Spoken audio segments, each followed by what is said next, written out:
You're a long way from home, Eivor.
I'm not going anywhere.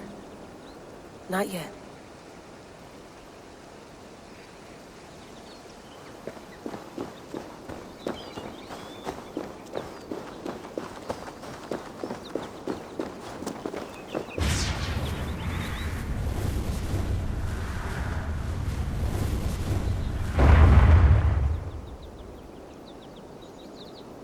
Another satellite. Damn.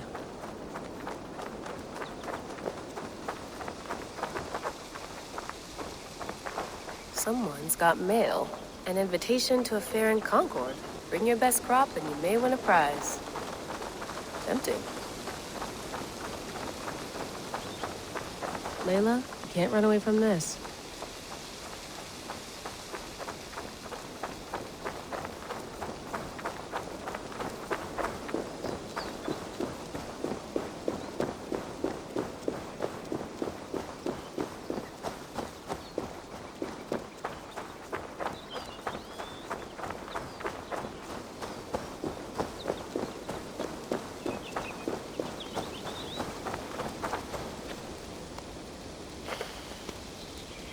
I should do this more often. Relaxing.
I lived, I died, and now I sleep.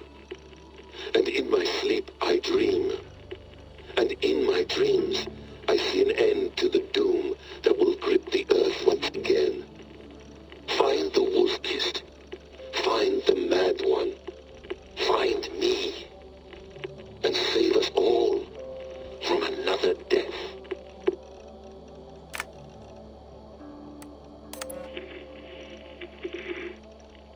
Layla, thought you might be interested in this.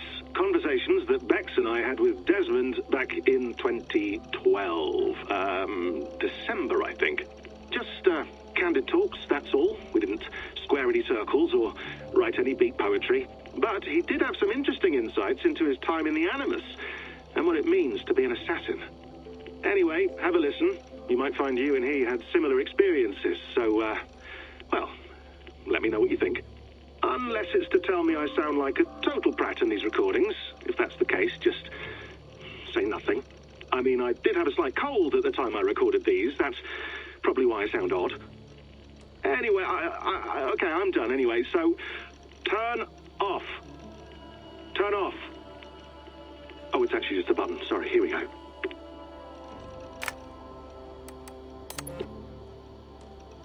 No, come on, Sean. Turn that thing off. Oh, hold on. I like what you said there. I want to get this for posterity. Say it again, nice and loud. Seriously? Sure, come on. If nothing else, it'll give me leverage with your old man. Ah, that's your angle. Nice.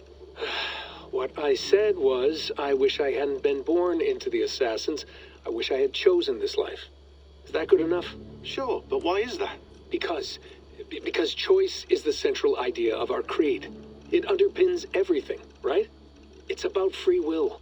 It's about seeing the evidence before you and saying, yes, this is what I want. Or, no, this isn't for me. But when you're born into a group like this, or any other, like I was, you get mixed signals. You get told over and over again, this is what we believe. These are the rules. This is reality. No deviation. And if you question it, oh, they look at you like you killed a puppy. That's hardly free will. It's a weird irony when free will is your central belief, but nobody wants you to believe otherwise. I don't know how to say it exactly, but I always thought there was something self-destructive about our creed. If free will is the most important moral guidepost we have, we should be free to ignore it. To choose submission, for example. You know what I mean? Like, we should be free to side with the Templars. If it's really my choice, I could do that. Right. It's almost self-refuting. A democracy could democratically elect a dictator or choose to get rid of democracy altogether. Within our creed is the seed of its own destruction. That's what makes it powerful, I think. And fragile. Right. The more freedom you have, the more risky it is, you know? Anyway, my dad has mellowed over the years, but he was strict when we lived on the farm. He ran a tight ship. I never got the impression that I was free to choose my path forward. Our creed, our tenets, they were drilled into my head.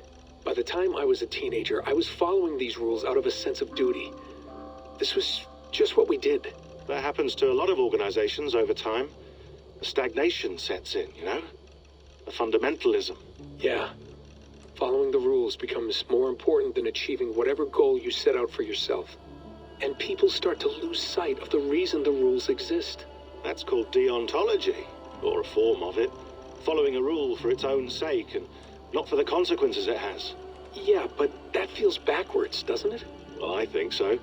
Following a rule is the easy part. Praying, taking a sip of wine, munching on a wafer. Rituals that give comfort. But that's just going through the motions. It makes people feel like they're doing something. When the hard work is, well, actually getting off your ass and doing something productive. I think people just want boundaries. Tight boundaries. They want to see the four walls that pen them in. I don't disagree. Anything outside that, anything that makes life more complex, that's scary. That's why I envy you.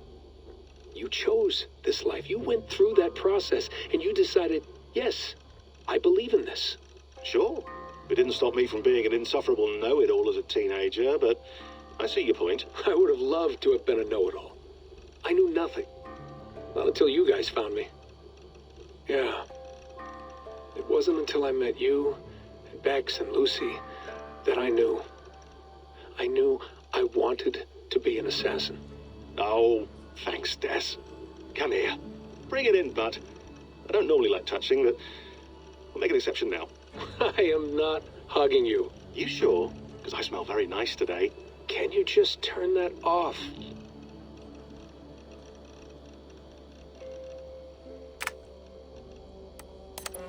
Hold on, I'll just set this here. Do you guys record everything we talk about? Not everything, but you've been using the Animus so much, I thought this was a good chance to learn some things about prolonged exposure. So I'm your guinea pig.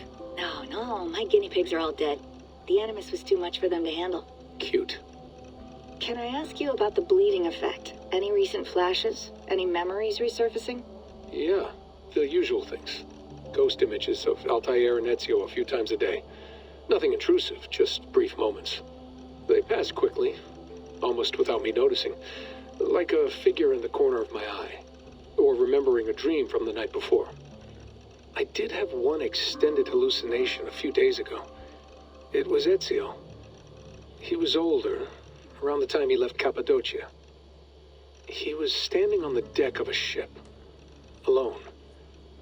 And through him, I could feel an intense regret or guilt.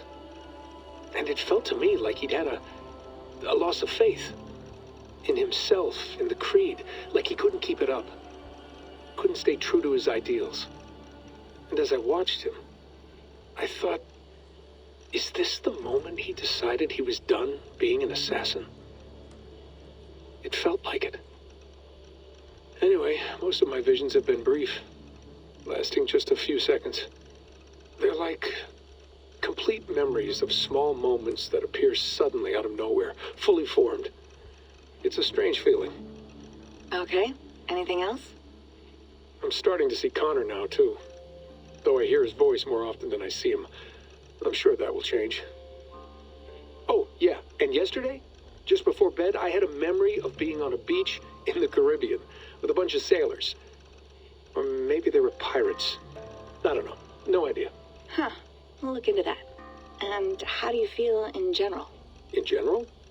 Well, I feel older, for one. Much older. And it's strangely comforting. I'm collecting the memories and skills and thoughts of so many people. I feel like I've lived a few hundred years or more. Is it possible that if I do this for too long, it'll push my own memories aside? That I'll be everyone but myself after a while? It's possible. That's called identity substitution. It's happened before, but it's rare. And someone with your background shouldn't need to worry. My background? You mean someone with my genes? My abilities? You have Isu DNA, and that lets you see things and do things and withstand traumas that other people can't. And I can suffer in ways that others can't. That's not something to be proud of. You mean the apple? Yeah. It has a pull, Bex. It tugs at my brain. It talks to me. Teases me. Drives me mad. And what I did to Lucy. God damn it. Nothing is worth the damage I did. The pain I caused. I know. But you're special. That's the point. I'm not special, Bex. I'm lucky. That's all. I understand. We're assassins. It's our creed that makes us different, not our genes, not our blood. Anyone can join us. That's true. But let's leave that aside for a second. What I want to know is, have you ever had any Isu memories resurface? Isu memories? I don't think so. I can't even begin to imagine what that would feel like. I think you'd know if you did. Maybe one day. We might be able to induce something. Jesus, let's fix the world first, okay? Before we start digging up my ancient ancestors. Deal.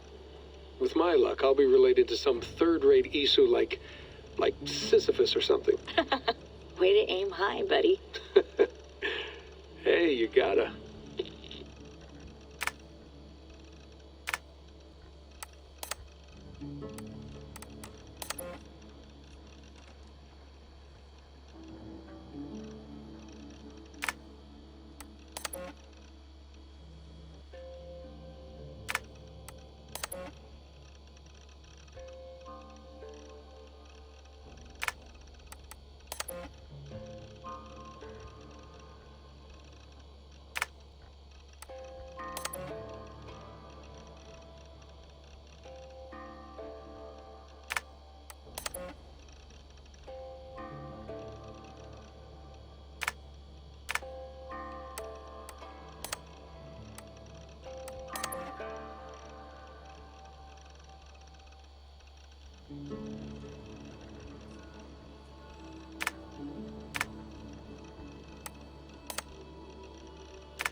Did you get my tea?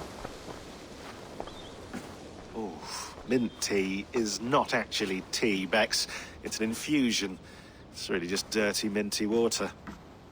I don't care what you call it, Sean. Did you buy any? Of course I did, love. Hey, sorry about pulling you out. The generator was sputtering. That's fine. I needed air. How is the Animus data stream? Comfortable? Felt pretty stable after a while. Good. Just give me a sec and you can jump back in.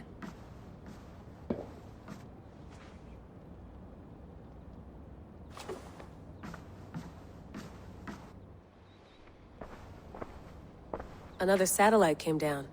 Did you see? I did. One of Abstergo's. That's good.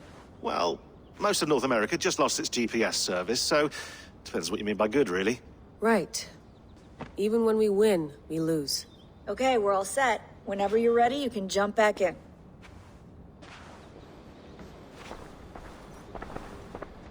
I went through hell to bring you here. It had better be worth it. That's quite nice. Soothing. You mind if I put some music on? Go for it. Cool.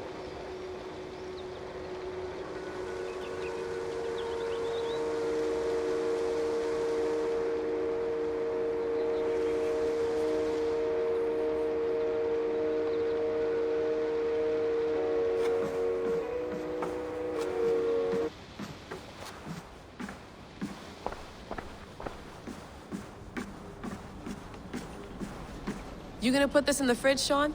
Of course. In half a minute. Remember, tomatoes go on the counter, not the fridge. Please enjoy your stay. Remember, all the garbage must be packed out, and please water the plants once a day. Yeah, I won't remember that.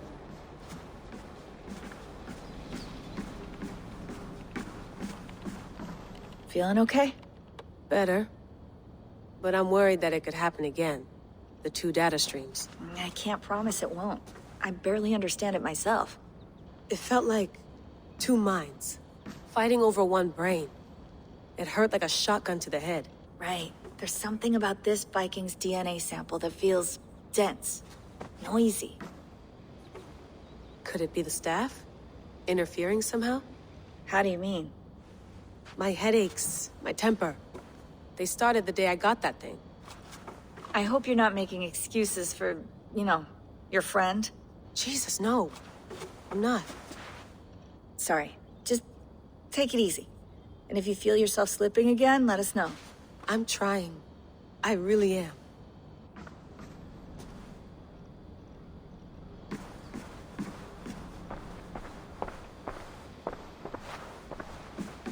Sean has been busy.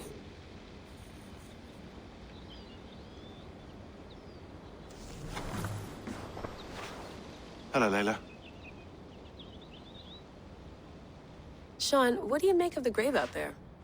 Well, it overturns a few hundred years of scholarship about the first Europeans to set foot in North America. Apart from that, it's just a bunch of muddy bones, isn't it? Can we talk about this thing on my neck for a second? Ah, the mood stabilizer. Yes. It's not harmful, is it? I mean, I feel good, but I want to make sure there's no side effects. There shouldn't be. It's only blocking outside signals, a passive effect. So the staff doesn't, mess with you. Sean, what happened last year, I had no control over that. I tried to resist. I understand. And your old team, maybe they don't. But we've seen that sort of thing before. Still, if you want to work with us and get to the bottom of why the world is about to end for the second time in 8 years, then you wear that thing until we say otherwise. William's orders. I know. It's not a problem. It's just a few more weeks, yeah? Just until we figure this out. You're right. I know you're right.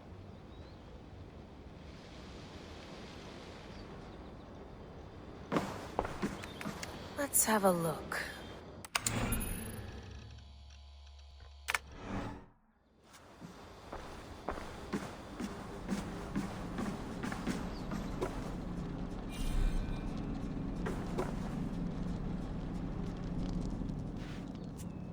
All right, time to go.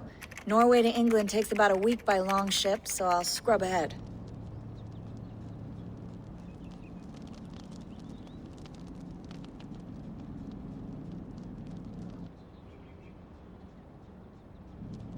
Layla, you okay? Sorry. Can you play the message again? We have the transcript if you're looking for something. I can No, go and... I want to hear it. Okay. I don't mean to be cryptic. It's just... That message led us here. To this place. To a Norse grave in North America. So those bones out there are the only lead we have. Our only chance at fixing this planet before it's too late. Here it is. I lived, I died, and now I sleep. And in my sleep I dream. And in my dreams I see an end to the doom that will grip the earth once again. Find the wolf-kissed. Find the mad one. Find me. And save us all from another death. Unsettling, that is. That pulse in the message. Are you sure it's just coordinates? Nothing else? Nothing I can find. Okay, I'm ready. Here we go.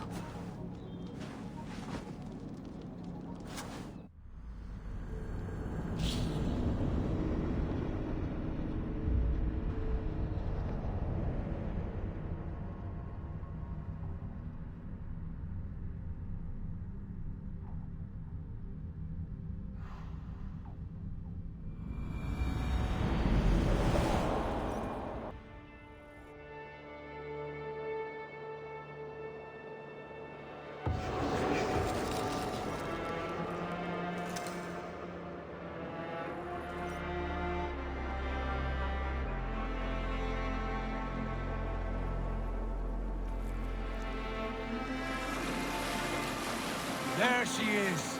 England, our new home. Not a patch on Norway, but we'll make this land our own soon enough. I'm glad to see any land at all. And will be happy to have my feet on solid ground again. We must not rush our landing. All you see here is Saxon territory. The Kingdom of Mercia, largely unpacified. There will be eyes watching us from the trees, with bows drawn and traps set. We must be wary. Randi! Dig in your oars! All standing! Have you spotted something? Not yet. But let us go ahead to clear the path of any dangers. Then follow our lead when the sun brushes the horizon. Understood! May Thor bless you all on your way! We will see you soon! Sail on! Yes!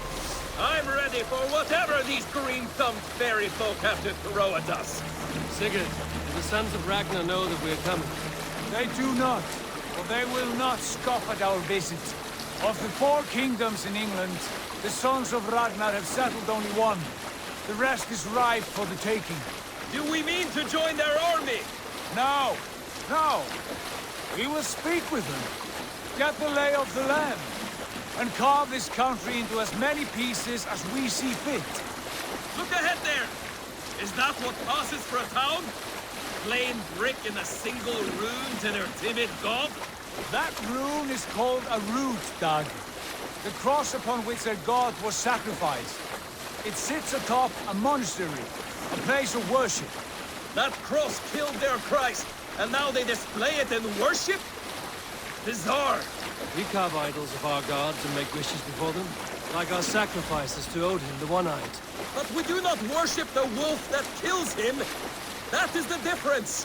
Whatever strangeness we see in these Saxons, they must think the same of us.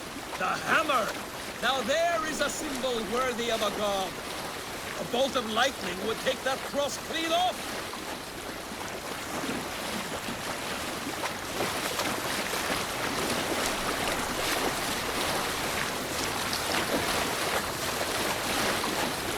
Look there! What are they doing? Ritual drowning. Baptism, Dag. Are the ways of Christians really so unfamiliar to you?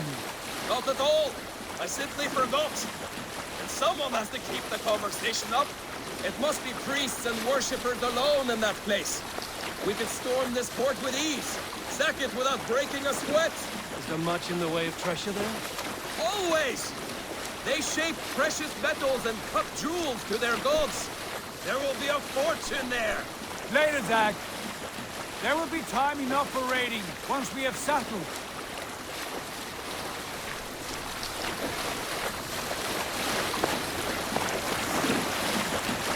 Come to, stop the boats. Pull up over there. The way forward is blocked by a chain spanning the river. We must remove it before passing on. A chain? Can we cut through it? It's too thick for access. But there must be a way to release it, somewhere in that camp. I will go. And I will be right behind you. No, Dad. You stay here. Should trouble come our way, I want you defending the ship. A good idea. Send out the arrow and keep your sharpest axe at hand, huh? Something like that.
They will attack on sight here.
should be closed now, barring any more surprises.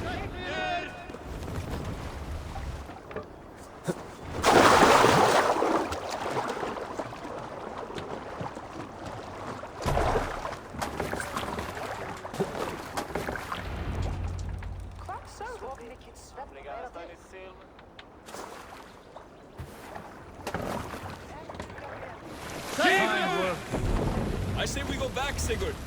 Give those dogs a good knock around and take whatever treasures they have. Easy pickings. Not today, Dag. We press on until we reach our goal. We cannot afford another surprise. Now be on your guard. It should not be far. Gods, I'm ravenous. I hope they have food and ale on hand when we arrive. You should have sent word ahead of us, Sigurd, to get something on the spit. If Halfdan, Ubba and Ivar Ragnarsson are lacking food in England, then all of us will starve. Have no worry. Ah, I can see it now. A suckling pig, tender and juicy, and ale as gold as the treasures that we failed to steal back there. A man of simple pleasures, aren't you, Dag? And he is happier for it. For my part, I look forward to standing in the footsteps of the giants that built this land. What giants? The great Romans and their empire. Giants of a forgotten age. They held dominion here long ago, and their ruins dot the landscape. Every brick and stone tells a story of conquest and glory. And now, they are rubble and ash.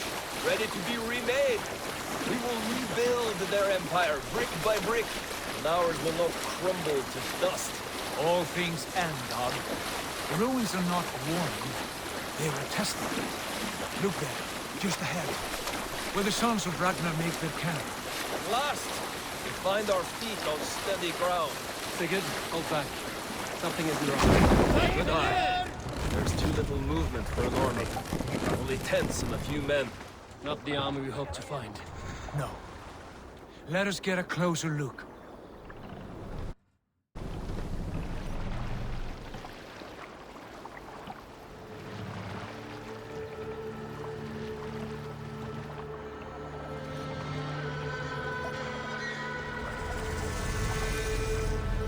Those are not Norsemen. They're too ragged and soiled. We should proceed on foot, lest they spot the boats. Dag and I will go together. We all go. If they are friends, I wish to meet them as a Jarl. And if they are foes, then we fight them all, together.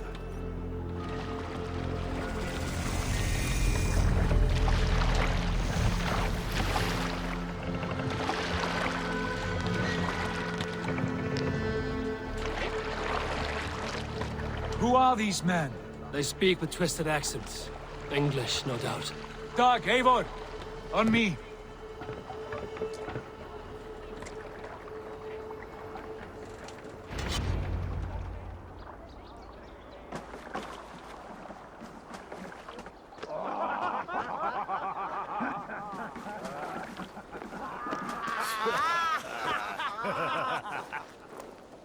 Oi, what's this? A mess of filthy Danes befouling our riverways?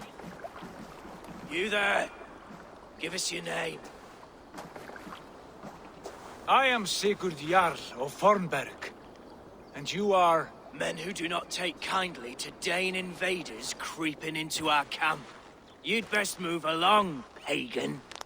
Spare yourselves a slaughter. You threaten Norsemen with a play of swords and expect us to cower? I have been 8 days at sea without a drop of blood to wet my axe. So spare the chatter, Buckerout, and draw your weapon. Let's finish them!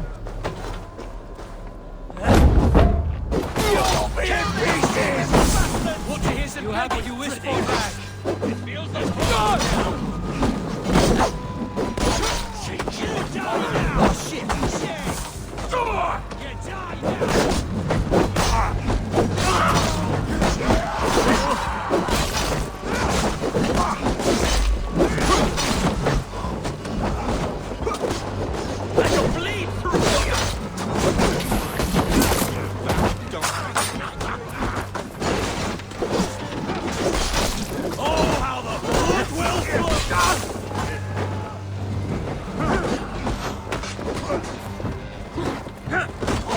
Save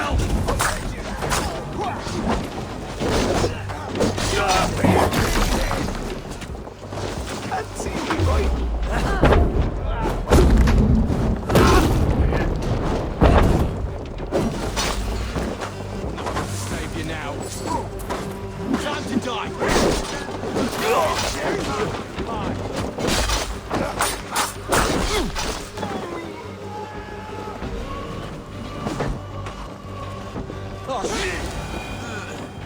Have a look around, all of you. I want no more surprises. Right. I'll check the longhouse.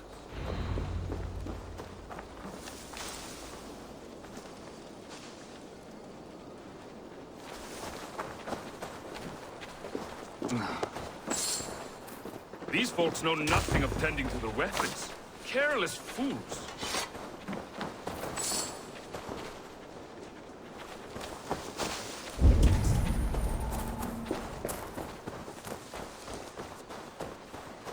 Look here. They ate rats for supper. Explains why they fought like birds.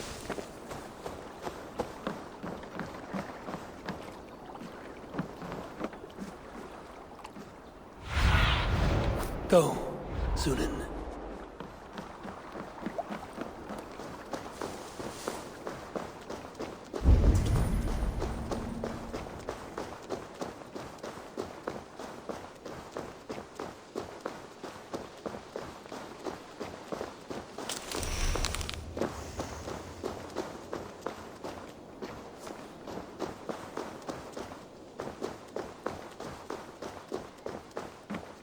Eivor, look at this. A nice trap. Might be something inside. I'll have a look. Wait. Are you with those brigands as well? Sigurd, Dag, in here. Those men had prisoners. You there! Untie us! Let us walk and we will not hurt you! Quite bold in those bindings. I like your spirit. We are very agreeable people, I promise. You need not kill us. Peace, friend. We have no need or wish to hurt you. What are your names? Yenli. I'm a merchant, not a bandit like those others. And this is Rowan. Rowan, that's right. I'm a stable hand, that's all. I keep horses and, well, I did, till those brigands sold them off. They meant to sell us next, as slaves to the nearest bidder. But I ripped their eyes out before I let that happen.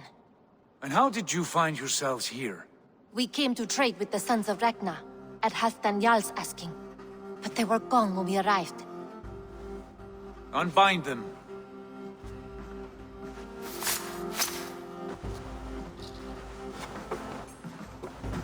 You know the Sons of Ragnar? Aye. Sold many a mare and stallion to the brothers. Good men. Always paid me fair. From the look of this camp, they've been gone for some time. Where will you go now? What will you do? Repeat my stocks, start anew. I have friends and allies across the land to aid me, but it won't be easy.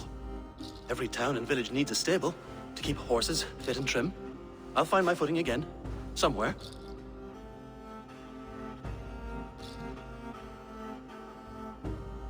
What are you thinking? That we could use their skills as we get settled. Having access to trade and someone to tend our mounts would be a boon. My thoughts as well. Any friend of the Ragnarsons is a friend of mine. Right, Dag? Whatever you think is best, Sigurd. Janli, Rowan, I am Sigurd Jarl of Fornberg, son of Styrbjörn. This is Eivor and Dag. Both of you are free to go, but more than welcome to stay if you're willing to pull your weight. We'd be happy to, if only to get back on our feet. Then let it be done. The Raven clan welcomes you.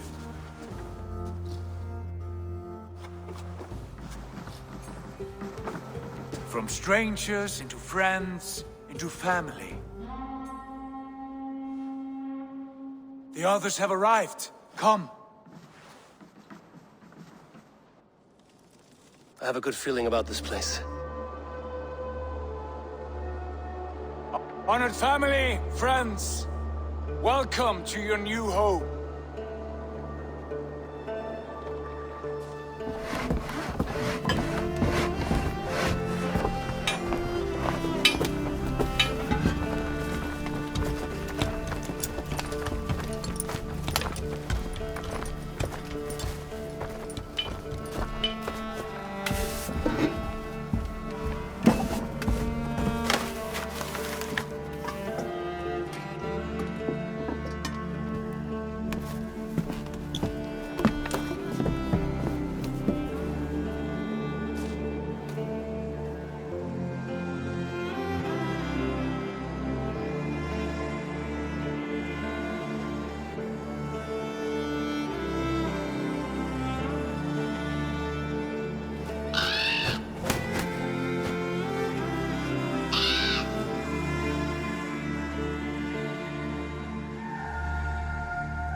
Fine work. A longhouse to rival any I've seen. Now come. Randvi has found something I would like you to see. Eivor, Sigurd, I give you England and its 4 kingdoms. Mercia, East Anglia, Northumbria, and Wessex. From the few plans and maps I discovered here, I believe the Sons of Ragnar have pushed further into Mercia, here. My scouts will soon tell me if I am correct. And where are we? Here, in this unnamed copse of trees. Unnamed? We cannot let that stand. What will we call this place? I might have an idea. Ravensthorpe, the village of ravens.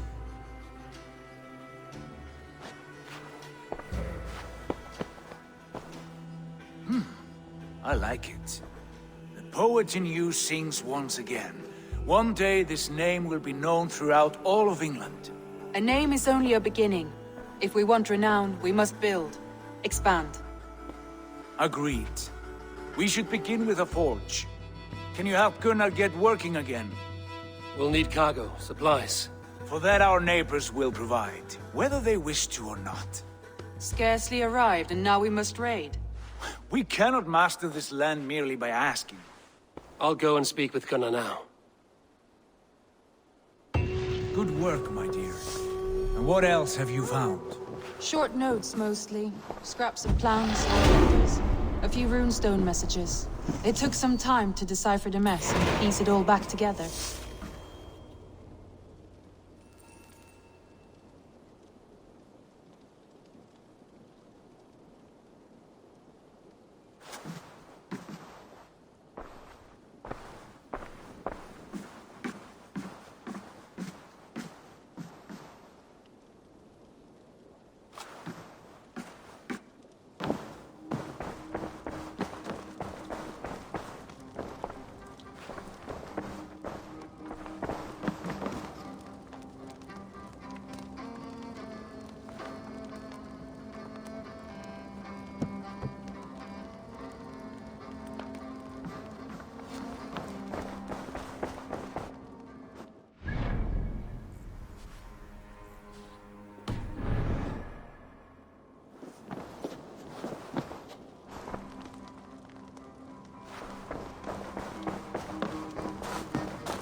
I like living in the longhouse.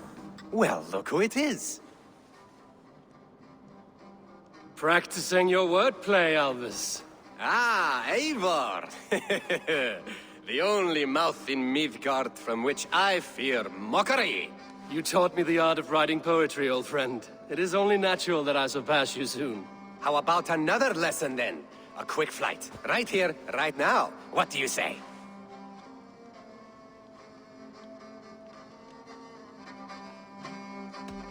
No, not now.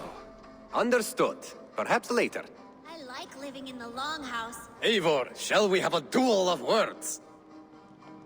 Let's try flighting. I always put a few coins down as a wager. Most of those who enjoy flighting have an equal fondness for betting. But today, we'll abstain. Let me begin. I'm ready. In flighting, it's key to match cadence and rhyme. It's as much about sound as it is about time. So be careful in choosing the words that you say.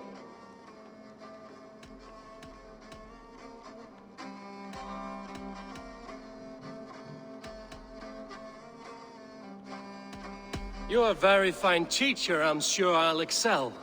Interesting. You have the cadence correct, but you failed the rhyme. Now, let us examine meaning. In flighting, you'll need to be cutting and keen. It's about wielding wit more than venting your spleen. If I tell you you're foolish and stupid and dull...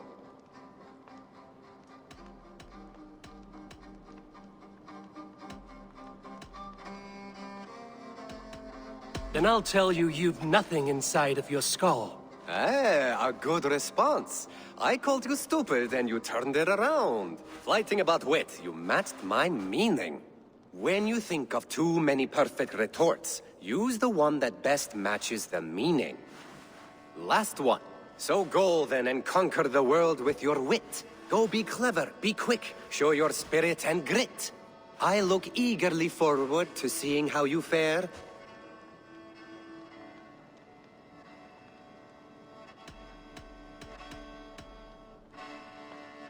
I will flight you with flourish and best you with flair. Perfect, yes! You could destroy me with such a line. Your flighting's astounding, you're worthy of praise. You swing a fine axe and you turn a good phrase. Thank you, Alvis.